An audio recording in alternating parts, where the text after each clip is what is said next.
समाचार सेवा प्रभाग प्रस्तुत करता है रोजगार समाचार।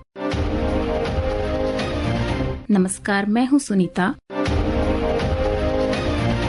आइए सुनते हैं कहां निकले रिक्तियों के लिए आप आवेदन कर सकते हैं। ये विभिन्न संस्थान हैं: भारत सरकार वित्त मंत्रालय व्यय विभाग, आयुध निर्माणी भुसावल नागपुर, उत्तर पूर्वीय परिषद सचिवालय शिलांग, पूर्वोत्तर आयुर्वेद और लोक चिकित्सा अनुसंधान संस्थान, ब्रिक जीव विज्ञान संस्थान, राष्ट्रीय संग्रहालय नई दिल्ली, अटल बिहारी वाजपेयी दिव्यांग खेल प्रशिक्षण केंद्र ग्वालियर। और आइए अब सुनते हैं समाचार विस्तार से। भारत सरकार वित्त मंत्रालय व्यय विभाग 8वें केंद्रीय वेतन आयोग के अंतर्गत विभिन्न ग्रेडों में 40 रिक्त पदों को प्रतिनियुक्ति के आधार पर भरने के लिए आवेदन आमंत्रित किए जाते हैं। 8वें वेतन आयोग में नियुक्ति समय समय पर कार्मिक एवं प्रशिक्षण विभाग द्वारा निर्धारित नियमित मानदंडों द्वारा शासित होगी। पदवार पात्रता मानदंड और अन्य विवरण के लिए आप वेबसाइट doe.gov.in/archive/whats-new पर लॉगिन करें। आपको वहां समस्त जानकारी प्राप्त हो जाएगी। वेबसाइट एक बार पुनः सुन लीजिए, doe.gov.in/archive/whats-new।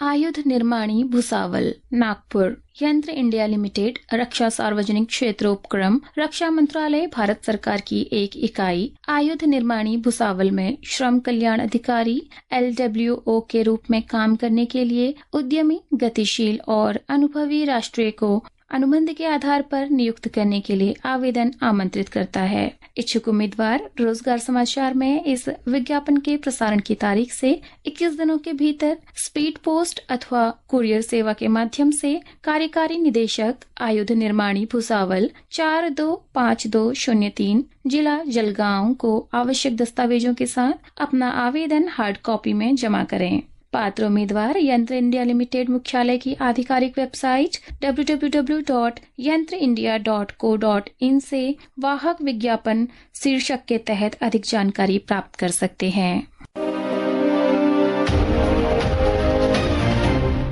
उत्तर पूर्वीय परिषद सचिवालय शिलांग, पूर्वोत्तर परिषद सचिवालय प्रतिनियुक्ति पर कार्यकारी अभियंता सिविल के एक पद को भरने के लिए उपयुक्त अधिकारी की सेवाओं की तलाश कर रहा है। कैडर प्राधिकारियों अथवा विभागाध्यक्षों से अनुरोध है कि वे पात्र और इच्छुक उम्मीदवार के आवेदन तुरंत अग्रेषित करें, जिनकी सेवा प्रतिनियुक्ति के आधार पर मुक्त की जा सकती है, ताकि रोजगार समाचार में इस विज्ञापन के प्रसारण की तारीख से 60 दिनों के भीतर निदेशक प्रशासन तक पहुंच जाए। अन्य आवश्यक विवरण के लिए पूर्वोत्तर परिषद सचिवालय की वेबसाइट necouncil.gov.in पर जाकर देख सकते हैं। आवेदन के साथ संलग्न किए जाने वाले अनुलग्नक कुछ इस प्रकार हैं। पहला, निर्धारित प्रारूप में आवेदन अनुलग्नक 2 विधिवत रूप से भरा हुआ हो, उम्मीदवार द्वारा हस्ताक्षरित तथा कैडर नियुक्ति प्राधिकारी द्वारा प्रति हस्ताक्षरित हो। दूसरा, पिछले 5 वर्षों की ACAR की सत्यापित प्रतियां प्रत्येक पृष्ठ पर भारत सरकार के अवर सचिव या उससे ऊपर के पद के अधिकारी द्वारा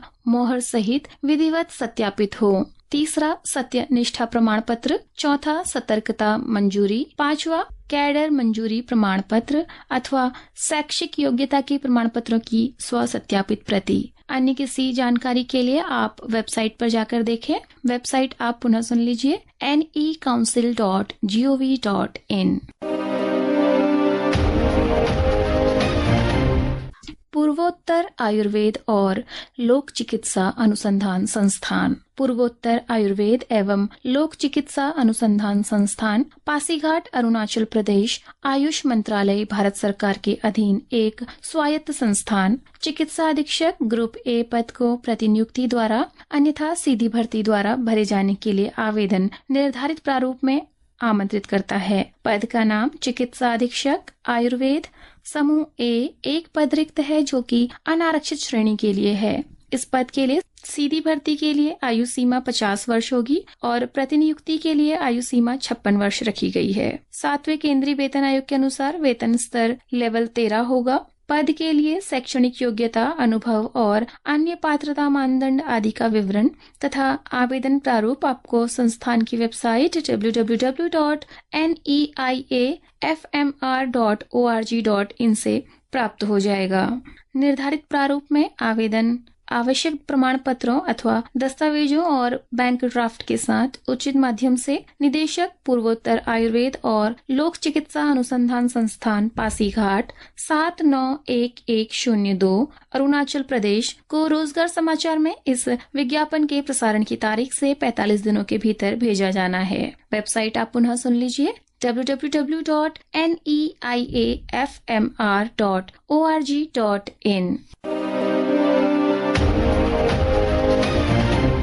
ब्रिक जीव विज्ञान संस्थान Bhubaneswar, BRIC Institute of Life Sciences Bhubaneswar जुलाई 2025 सत्र के लिए अपने पीएचडी कार्यक्रम में प्रवेश के लिए प्रेरित उम्मीदवारों से आवेदन आमंत्रित करता है। आवेदन पत्र प्राप्त करने की अंतिम तारीख 31 मई 2025 है। कम से कम 60% अंकों के साथ जीवन विज्ञान या संबद्ध विषयों की किसी भी शाखा में मास्टर डिग्री होनी चाहिए। दूसरा, वैध फेलोशिप के साथ CSIR, UGC net, DBT, JRF, ICMR, JRF या गेट जैसी राष्ट्रीय स्तर की परीक्षा उत्तीर्ण होनी चाहिए। पूर्ण आवेदन प्रक्रिया के लिए ब्रिक जीव विज्ञान संस्थान की वेबसाइट www.it.res.in पर जाकर आप देख सकते हैं। राष्ट्रीय संग्रहालय नई दिल्ली। राष्ट्रीय संग्रहालय नई दिल्ली संस्कृति मंत्रालय भारत सरकार के अधीन एक अधीनस्थ कार्यालय राष्ट्रीय संग्रहालय नई दिल्ली में प्रतिनियुक्ति अथवा पदोन्नति द्वारा वेतन मैट्रिक्स के लेवल 11 में संरक्षक मानव विज्ञान समूह ए राजपत्रित गैर मंत्रालय के एक पद के लिए आवेदन आमंत्रित करता है। आवेदन प्रशासनिक अधिकारी राष्ट्रीय संग्रहालय नई दिल्ली 110011 को संबोधित किए जाने हैं। आवेदन करने की अंतिम तारीख रोजगार समाचार में इस विज्ञापन के प्रसारण की तारीख से 60 दिनों के भीतर है। विस्तृत जानकारी, आवश्यक योग्यता, अनुभव, पात्रता, आयु सीमा, बायोडेटा के लिए राष्ट्रीय संग्रहालय की वेबसाइट www.nationalmuseumindia.gov.in पर आप जाकर देख सकते हैं। वहां आपको समस्त जानकारी प्राप्त हो जाएगी। अटल बिहारी वाजपेयी दिव्यांग खेल प्रशिक्षण केंद्र ग्वालियर। अटल बिहारी वाजपेयी दिव्यांग खेल प्रशिक्षण केंद्र ग्वालियर पूर्णतः संविदा आधार पर भरे जाने के लिए कुछ पदों के लिए पात्र भारतीय नागरिकों से आवेदन आमंत्रित करता है। पद का नाम सुविधा प्रबंधक अथवा संपदा पर्यवेक्षक। एक पद रिक्त है। प्रतिमाह समेकित वेतन होगा 45,000 रूपए। दूसरा पद कार्यालय सहायक चपरासी। एक पद रिक्त है और इसके लिए प्रतिमाह समेकित वेतन 20,000 रूपए होगा। शैक्षणिक योग्यता, अनुभव, नियम व शर्तों आदि के बारे में पूरी जानकारी के लिए आप वेबसाइट cdsgwalior.nic.in पर जाएं। इस वेबसाइट से आप आवेदन पत्र भी डाउनलोड कर सकते हैं। आवेदन प्राप्ति की अंतिम तारीख रोजगार समाचार में इस विज्ञापन के प्रसारण की तारीख से 30 दिन के बाद होगी। किसी भी प्रकार का शुद्धि पत्र केवल केंद्र की वेबसाइट पर ही प्रकाशित किया जाएगा। वेबसाइट आप पुनः सुन लीजिए cdsgwalior.nic.in। यदि आप इन अवसरों के बारे में विस्तार से पढ़ना चाहते हैं या जानना चाहते हैं तो अंग्रेजी में एम्प्लॉयमेंट न्यूज, हिंदी और उर्दू में जानकारी के लिए रोजगार समाचार देख सकते हैं। सूचना और प्रसारण मंत्रालय का प्रकाशन विभाग हर शनिवार को इसे प्रकाशित करता है। जहां तक पदों की संख्या की बात है, भर्ती और आवेदन की शर्तों में बदलाव की जानकारी भी आवश्यक होती है। इसलिए हमारा ये सुझाव है कि आवेदन करने से पहले एक बार रोजगार समाचार में प्रकाशित विज्ञापन और आवेदन प्रक्रिया के बारे में आप ध्यानपूर्वक पढ़ लें और कहीं भी कोई संशय हो तो संबंधित विभाग या संस्थान की वेबसाइट को भी चेक कर सकते हैं। आवेदन करने वाले सभी आवेदकों को हमारी शुभकामनाएं। आज के रोजगार समाचार में बस इतना ही। कल हम इसी कार्यक्रम में फिर मिलेंगे। तब तक के लिए नमस्कार।